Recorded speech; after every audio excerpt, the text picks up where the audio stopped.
One of the first locations we ever saw in Overwatch was the Horizon Lunar Colony. We caught a glimpse of our Winston being raised by Dr. Harold Winston, who totally isn't Jeff Kaplan in animated form, and we're taught the phrase that defines him.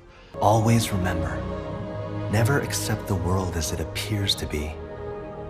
Dare to see it for what it could be. Which is adorable and very heartwarming and an excellent diversion from the fact that he was probably killed by monkeys.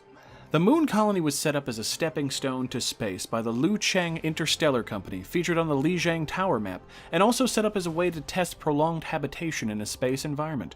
To help with the test, a group of scientists were set up along with various primates. And just to add on to the fun, they did genetic therapy on the primates, because why not? We need a reason for Winston to be a super intelligent gorilla. As the map implies, the gorillas were taught not only reading, writing, and science, they were also trained physically to keep them active. That, along with the genetic therapy, helped them expand their minds and abilities beyond that of their simpler cousins. However, it was not all fun and learning up on the station. The primates became agitated at their situation and began plotting against the scientists. This led to a full uprising in which all the scientists were killed. The lore tidbits released imply this had something to do with an airlock, which is possibly why we don't see any bodies lying around. Also, to keep the T rating for the game, scientist corpses wouldn't do so hot with the ESRB. The casualties included Dr. Harold Winston, much to our Winston's dismay. This is what caused him to take on his mentor's name and escape from the station to Earth. And Overwatch was the perfect team of oddballs to take him on.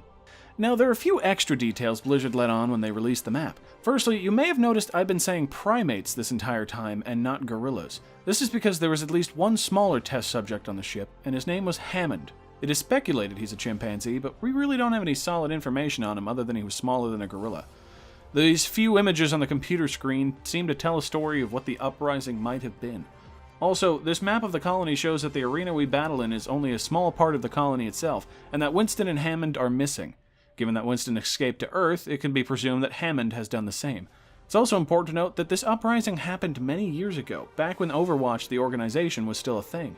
Hyper-intelligent primates with access to high-tech scientific equipment? Who knows what they've been doing up here all this time? I know I'm very excited to see how the story of the colony progresses, and just who exactly Hammond is. Like Winston, he was named after one of the scientists on the base, so I'm sure this parallel is intentional. And after all, the world could always use more heroes. Thank you very much for watching. If you enjoyed this video, please hit the like, share, and subscribe buttons, and take care, everybody.